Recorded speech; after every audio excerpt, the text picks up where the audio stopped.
Again, students, your assistance is greatly appreciated to ensure that you are getting the full attention of our guests today, because we want to make sure that we are showing that we appreciate the time that these special individuals have to come out and share their stories with us. With that information, I need you to please put up your laptops and your cell phones at this time. Your attention is what forth here. If your neighbor is talking, you ask them to please not talk to me right now. I may miss out on something. Because this message is for you. This story is for you. Because it can provide you an opportunity that you may not have heard of before. Just as I had the opportunity to speak to you directly, I want you to show that same courtesy and expectation to our special guests. Without further ado, Dr. Mills.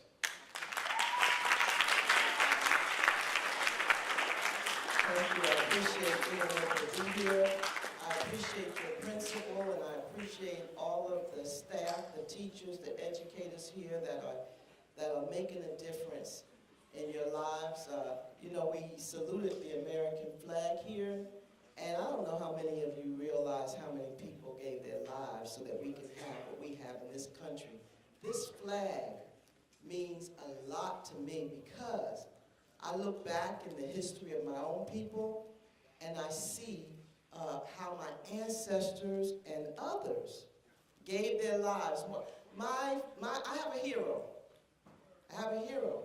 Her name is Harriet Tubman.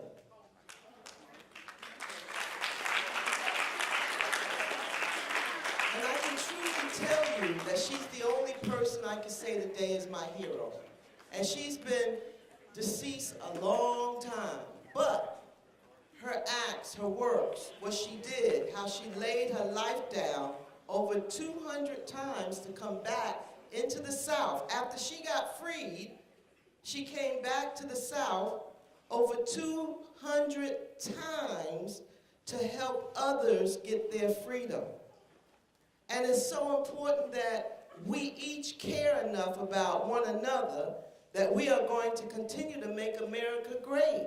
We have elections coming up.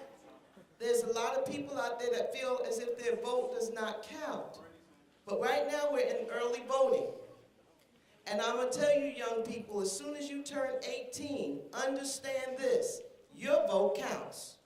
It makes this country what it is today to have certain people in certain positions. Very important. And even though one vote by itself doesn't mean much, when you put 100,000 of those votes together, we know what that means. So I want to, at this time, let you know that whenever you stand up and salute this flag, have dignity for it, because without the lives that were laid down for you and I, we would not be here. All you have to do is think about a country that has gone through so much, had over 1,500 people killed recently through Hurricane Matthew. The reason why all those lives were lost is because they don't have the type of structure, dwelling, housing that we have here in this country. That same storm, hurricane, went through North Carolina, and we had no more, I believe, than 11 to 15 people lost their lives in comparison to Haiti, which had over 1,500 people. The difference is the housing. So something as simple as the home that you live in, as simple as the home that you live in, it makes a difference. And that is what this flag represents. People gave their lives so that we can have what we have today. The educational system that we have, the health system that we have. This is a great country, and even though we got a ways to go, I want you to put your hands together for America.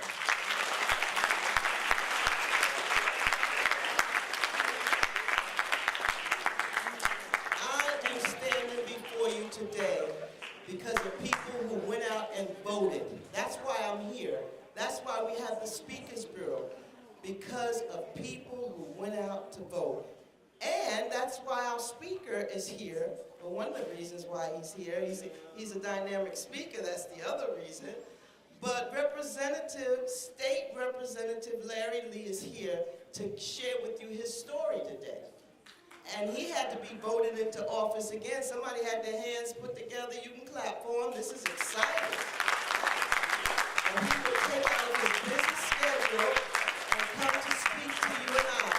You know what? I don't know about you, but I enjoy the Speaker's Bureau. I get as much out of it as you get. Because, see, we're always forever growing. I'm not going to tell you how old I'm going to be in January, but I'm going to tell you I'm up there. And I'm still learning. That's how important education is. That's how important knowledge is. You should forever be willing to learn. Nobody should think they're a know-it-all and already have obtained. We will learn until we leave this earth. That's the way I feel. And the greatest teacher, I believe, is one that is willing to learn. The other young man that's sitting next to Representative Lee, of course, many of you know because he comes with me all the time, and he's my husband and my mate for over 45 years, Reverend Kenneth Mills.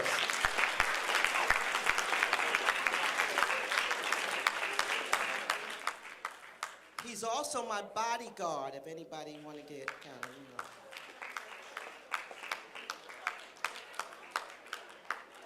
We want to also thank our media department, Mr. Craig Jerome. We want to thank him for being so diligent to help us make a difference in the lives of students all over St. Lucie County.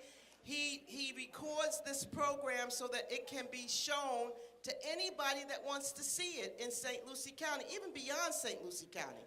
Because we put it on Facebook, and we have it on our school site, so anyone can see this program at any time at all. It's in our archives, all the programs we've had previously before this one. So you represent this entire county, and guess what, young people? You are awesome. At this time, without further ado, we're going to make room for our speaker to come up. He has a powerful story.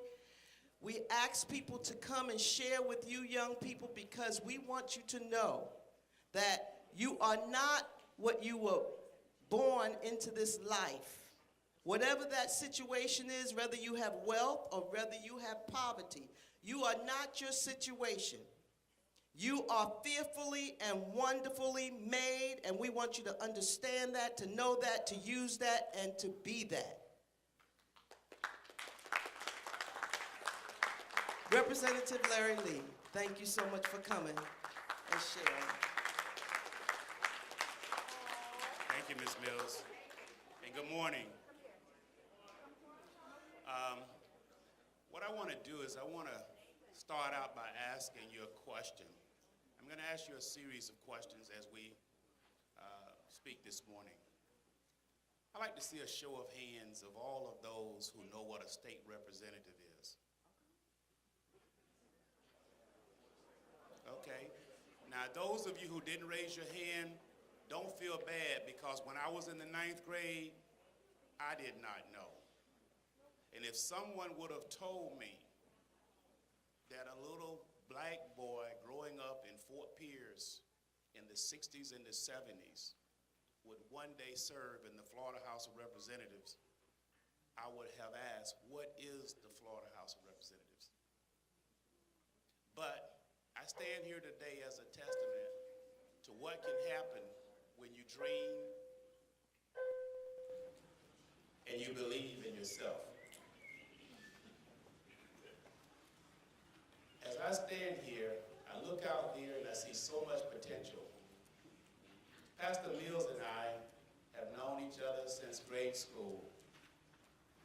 And we became very close in the 8th grade and 9th grade, and we played football together. And we played on the only undefeated state championship football team in St. Lucie County's history. I'm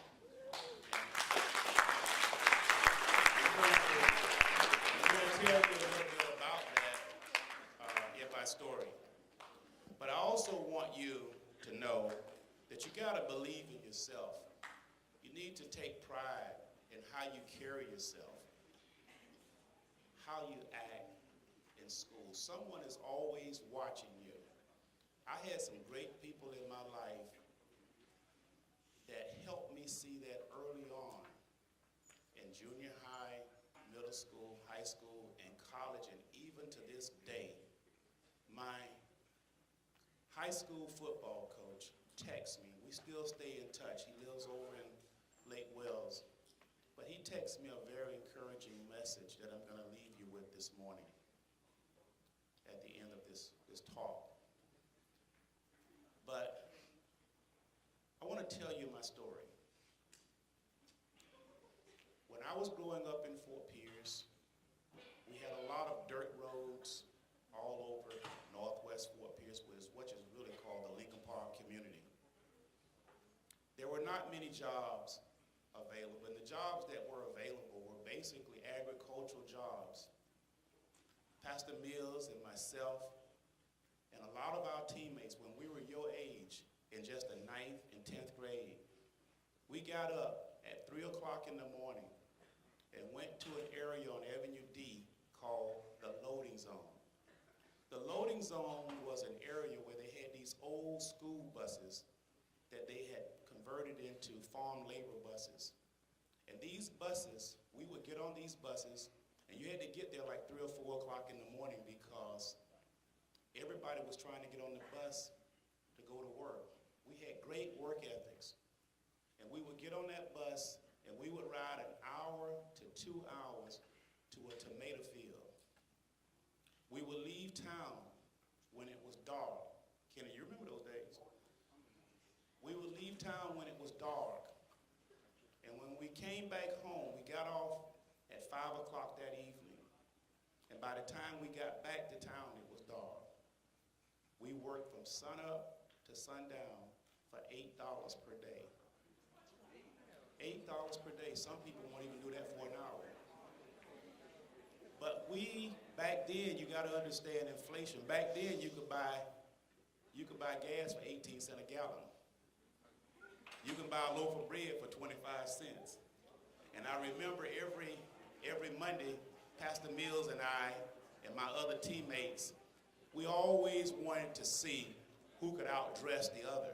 So we would go to the tomato field, and on Monday after school, we would go downtown Fort Pierce to J.C. Penney's department store, and you could buy a pair of slides for $4.95.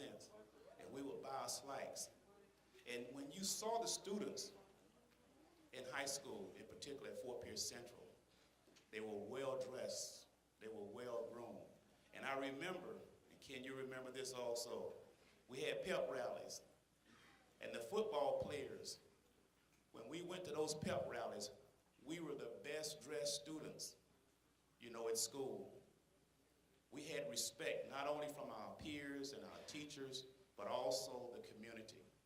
I see there's a change occurring, not just here in Fort Pierce, but across the country.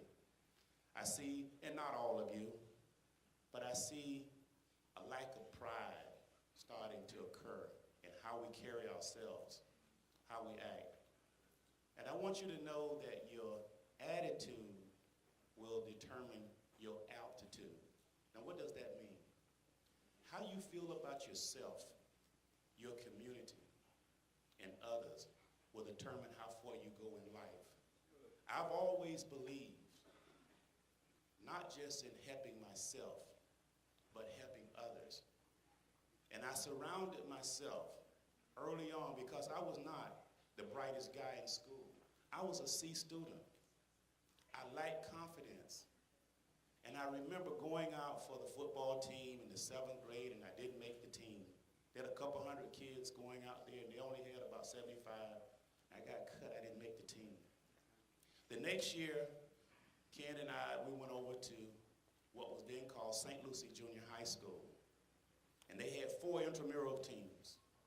Ken, I think you played on the Hurricanes, didn't you? They had the Hurricanes, the Blue Devils, the Golden Bears, and the Cardinals. These were intramural teams. And we played on that team, and then we went, at that time we had segregations. The black schools was on one side of the track and the white schools on the other. And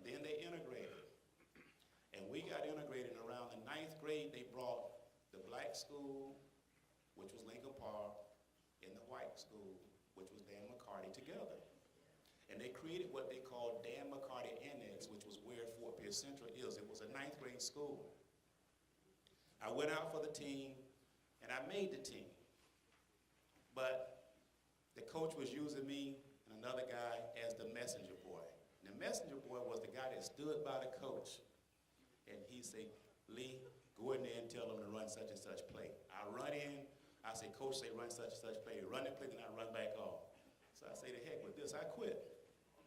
I quit the team, and I didn't play anymore in the 10th grade. I didn't play in the 11th grade. And Fort Pierce Central went to the state in its first year in existence in 1970. Went to the state championship game, their first year in existence, and played Miami. And when I went down there to Miami, I was sitting up in those stands, and my best friend, a guy by the name of Michael Latimer, told me, he said, you know, Larry, you can make this team. You should be on the team next year. I said, Mike, I can. He said, you could do it. Now, Mike saw something in me that I didn't see in myself. But he convinced me to come out for that team, and it changed my life. I came out for the football team, and I not only made the team, but I started it. Not only did I start, I won a full scholarship to college and went all the way to the Denver Broncos as a linebacker. And just 2 weeks ago, my college retired my jersey along with all-pro tight end from the New England Patriots, Ben Coates. And if you Google Ben Coates, he's one of the greatest tight ends in NFL history. Now, why do I tell you that?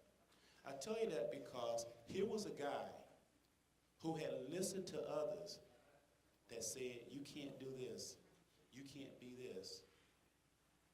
And what you have to do, young people, you have to surround yourself as you grow up and throughout your life with people that are on the way. I often tell people, always strive to get on top in life because it's the bottom that's overcrowded. And if you're not on the way, you're in the way. That's what you have to tell yourself. When you start telling your friends, be it sports, be it education, be it military, or dreaming of becoming a business owner, whatever you want to do, when you start hanging around people and they're putting you down and telling you you can't do this, you can't be that, the odds are against you, disassociate yourself from those people because they're going nowhere and they're going to hold you back. But I was convinced by my best friend to go out for that football team, and it changed my life because football taught me so much about life. It taught me that it's a team sport, and that's how life should be. It should be a team effort by us all. That if we all pull together and work together, our community, our families, our country, and our world will be a better place. And right now, your generation, I can only imagine what the world is going to be like 50 years ago, because out there, some of you may sit right now with the cure of cancer. Some of you may achieve great things in life. And you will look back, some of you out there are probably doubting yourself, and you're probably saying, that'll never happen. Because when I was your age, if someone would have told me that I would achieve the things that I have achieved and done the things that I have done, I would say, no way, not me. I'm barely a C student. But some of us in life are late bloomers. Now, I want to share some statistics with you, and I want you to remember this. And I often tell people this, and some of you, if you've ever seen me speak before, might remember this. But not long ago, they released some statistics, and it said that if you take 100 young people who start work at 25 and track their lives for 40 years until they're 65, the results will be 1 will be rich, 4 will be well-to-do, 5 will still be working, 36 will be dead, and 54 will be living on welfare or some form of government support. Now, you at the stage right now in 9th grade, it's time for you to make your decision. In 3 years, you're going to be stepping out into the world. You can step out into the military, you can step out into college, technical school, or right into the job market. And for those of you who don't go to college, make that decision right away, that's okay, because some people are late bloomers. I was a late bloomer. Even though I went to college, I kind of stumbled a little bit. I signed with the Broncos, and I got out there, and it was really tough. And I was a small linebacker. I didn't have this weight like I have now. If I did, I probably would have been there for a while. But I was 6'1", 215 pounds, and most linebackers in the NFL were running around 225 to 240. In the first 2 weeks of practice, I dropped down below 210. And the coach just basically told me, we don't think that you're going to be able to make it in the NFL with that weight. And they put me on waivers. It was one of the worst days of my life. And when they released me from the team, I came back home and thought about it for a while. And I went up to Georgia, and I taught school for 3 years up there. Moved back here in '79, and I taught school for a year here and counseled at Indiana State College. And I started jumping place to place, trying to start a business. I wanted to start a business. In 1988, I opened a State Farm insurance agency. And for almost 30 years, I've operated that agency. But not only that State Farm agency, but I got a chance to meet some great people along the way that partnered with me. And we started a construction and development company that owns 3 office buildings now, Unity Property Development Corporation. My wife and I, we started, how many of you ever heard of a radio station called The Flame? My wife and I own that station. And we became the first blacks in the history of the Treasure Coast to own a radio station. And right now, only one commercially owned black-owned radio station is in the state of Florida, and that's right here in St. Lucie County. But you know, when you look at all of that, and all that's good, but it does not mean anything in life. If you go through life and it's all about you, we try and give back. The Mills, my wife, and others, we're constantly trying to give back. I created an initiative called Restoring the Village, and if any of you go on 25th Street and you're coming from Orange Avenue, and just before you get to Avenue D, you'll see a beautiful sign that says, "Welcome to the Village of Lincoln Park." We put that sign there to get people to think back about the pride that once existed. You all are too young to remember, we're not even born. But one time in life in the 60s, prior to the 60s and the 50s, Avenue D had a beautiful business district. From about 20th Street all the way to 7th Street, they had a movie theater, they had a pharmacy, they had department stores. It was a nice business district. But crime and drugs came into play, and it destroyed that area. But I have faith that we're going to restore it, and we're going to build upon it. Now, I want to tell you about that football team that Pastor Mills and I played on. Off of that team, we had, and you would not believe this, but there's a movie script that has been written about it, and my coach is writing a book about it now. But the first 2 years of Fort Pierce Central's existence, 22 players off of those 2 teams went to college on full scholarships. That's an amazing feat. 7 of the players off of those 2 teams went to the National Football League. 2 of the 7 were #1 draft picks. 1 of the 7 was the 3rd player picked in the whole NFL draft and played 12 years with the Bengals and holds the sack record. You have a lot of rich history here in St. Lucie County. And when I look at those guys, many of them right now, several of them are multimillionaires that played on that team. Several of them have become nationally known for their particular craft. Now, why do I tell you this? I tell you this because you too, you can do it. But you must make it up in your mind today. Let this day be a day that you go home and you write you out a plan. take that plan and put it under your mattress. I'll tell you a funny story. When I went off to college, I had only seen 2 states. I had never been to another state other than Florida and Georgia when I went to North Carolina. I was so country. When I went off to college, I remember I was on a Greyhound bus, and they stopped in Rock Hill, South Carolina to pick some people up and for people to get off. And I got off that bus just to say that because the next stop was going to be Salisbury, North Carolina, where I was going to college. But I got off that bus to be able to say that I had touched the ground on 3 states. And I got to North Carolina, I was so excited. I said, man, I've been to 4 states.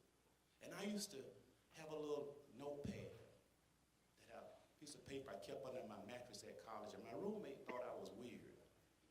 And one day he said, what's that thing you keep putting under the mattress? I said, that's my private notes. So one day when I was out of my room, he went under there, and what he saw was it had states that I have been in. And most of the players, they were all excited about home games. I never wanted to play home games. I wanted to go to another state. And when we would travel, it was so exciting. I would go and I would see these places because I had never been anywhere. And that's why I tell people, a lot of adults in particular, when they criticize you, you young people, I don't criticize those young people because you don't know the shoes that they're walking in. Many times, we as adults, we have a tendency to look at you, and you, and say, why does she or he act the way they act, do the things they do? And sadly, it's because the environment that you are around. But you know what? That's no excuse. It's up to you to change your life, to take responsibility. Now remember the statistics that I gave you? I look out there right now. I can almost without a doubt pull at least 3 people that I've observed since I've been speaking out of the audience and say, you're gonna have a real hard time in life, young man. Young lady, you're gonna have a real hard time in life. All of the signs are there unless you change. You're bored. What I'm saying is going right through your ear, you're not listening.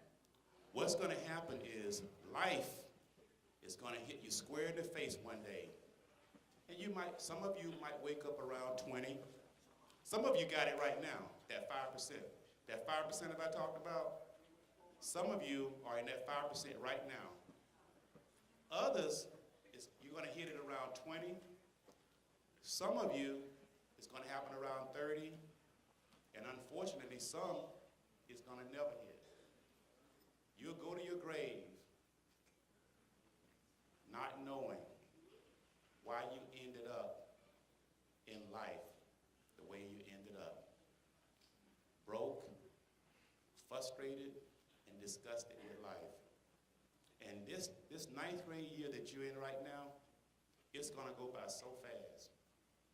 Last week, I turned 63 years old. I said, man, how did I get to 63?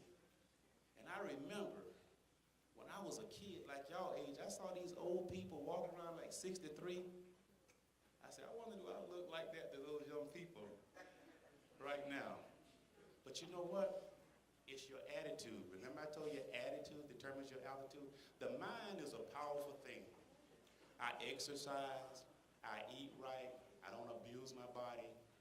Right now, your body is the most important, along with your mind, asset that you have. Guard your body, protect your body. Your body is a temple. Be careful about the things that you put in your body, and you'll live a long and happy life. Now, Ms. Mills, I'm not sure how we're doing on time, but I'll be glad to take any questions if you have any. But I did tell you I want to share a story with you by my high school coach. And this morning, I don't know why he chose this morning to send me this, but he and I were talking. He was interviewing. We have this writer that's writing this book. And he and I were having lunch earlier this week, and said, Larry, this morning I was doing some reading and I thought of you. And I wanted to send you this statement. And it said, my biggest mistake in thinking people care as much about me as I do about them. And then he said, Larry, no matter how hard you try, you can't make people have the same passion about things as you do. All you can do is be passionate about those things that are important to you. Never quit. And I texted him back, I said, thanks, Coach. That's very interesting that you sent me that this morning. I'm going to share it with this group. And I told him about an older gentleman who's now deceased. His name was Jake Reddick. And I want you all, if you don't remember, I'd like for you to remember two things if you don't remember anything I talked to you about today. I want you to remember those statistics about the top 5%. I want you to strive to be a member of the top 5%. The other thing that I want you to do is remember this. Mr. Reddick, he's now deceased. But one day I was talking to him, and he told me, he said, you know, tall trees catch a lot of wind. And if you don't want to catch any wind, do nothing and be a shrub. Now what he was basically saying, and I say this to you, when some of you rise up in life, you start doing good academically, the teachers start to praise you, the administration start to recognize you for your efforts. You're going to find people, and some of y'all know them, they're going to get jealous of you. They're going to get jealous of you, they're going to say things, and they're going to do things to try and harm you. But you got to remember in life, that's just the way some humans are. I make no excuses for those people that think like that, but just remember, tall trees will catch a lot of wind, but you'll be okay. As you rise, people are going to take pot shots at you, but you'll survive. Just never stop believing in yourself. Okay? Thank you for having me.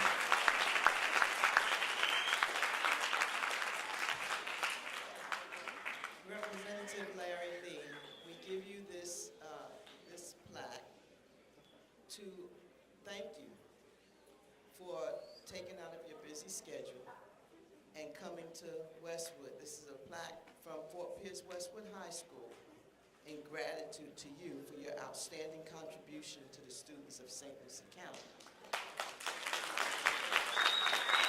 It's signed by the superintendent of schools as well as myself.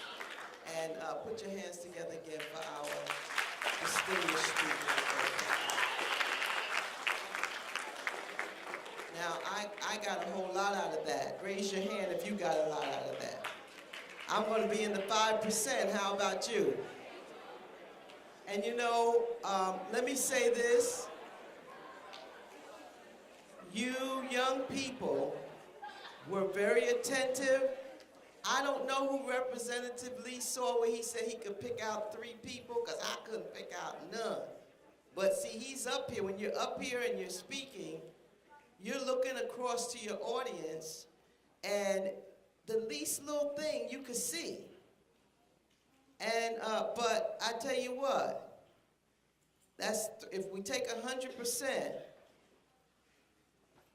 I would say those 3 people didn't even make 1% out of the 100%, because you were so attentive. I'm proud to be here at Westwood High School with you. Now, I did notice a few people, and I want to tell you, I know he's sitting right up in the front seat. I don't want to embarrass him, but I think that young man is going to go a long way. So those of you that's right in the front seat, just kind of look within yourself and say, I wonder if that's me, because I'm not going to tell you who it is. But I could see it, the attentiveness that was, and the maturity that was just beaming out of this young person. I was like, wow, they keep that up, they're going straight to the 5%.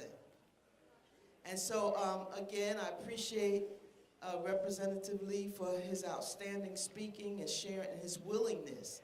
A lot of people not willing to share their story, but his willingness to share his story. We do have a few minutes extra. I'm going to have my hubby come up. That's right, my baby.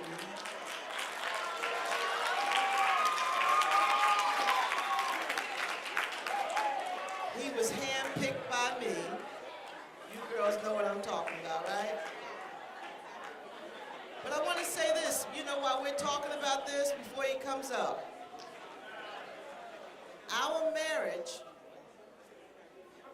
and our union of 45 years didn't come easy. We had to work at it. And anything that you're going to get and be successful at, you must work at it. You must love it enough to want and have the passion enough to want it to work out for you. One of my visions in life was to have my children have both parents in the home that loved each other until death do us part.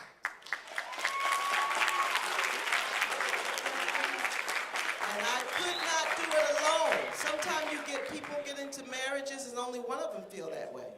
Only one of them is willing to work that. Then the other one needs to get out and find somebody that will work it with them. But when you have two people with the same vision, and today we are happily married and we are still in love. So put your hands together for Pastor Kenny. Good morning. Wow, what a great opportunity it is to be here with you young people. And as Representative Lee said this morning, know without a doubt that we've sat in the same seat that you're sitting in. And know without a doubt, if you respect yourself and you respect your body and you respect your neighbor, one day you'll be able to sit in the seat that we sit in. I'm truly honored to be a part of this Speakers Bureau that my wife, Dr. Donna Mills, has set up, that's going around the entire school system in St. Lucie County. And it's affording you young men and you young ladies to hear the stories of men and women that have sat in the same seat that you're sitting in. And as Representative Lee said, it's up to you today to decide what group you'll be in. I attend a church where a young man went right here at Westwood High School. And because of his upbringing, he's a multi-millionaire right now. And he went right here to Westwood. And I asked the young people at my church, is he the only millionaire in Fort Pierce? Is he the only millionaire from Westwood High School? All right then, it's up to you. I see the young man here. I see one of the young men doing this. It's up to you to decide your future. As Representative Lee said,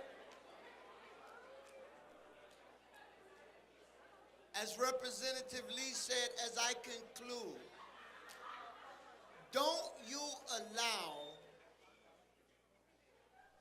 the person sitting next to you, or the person sitting behind you, or the person in front of you that you might think is better than you, decide your future.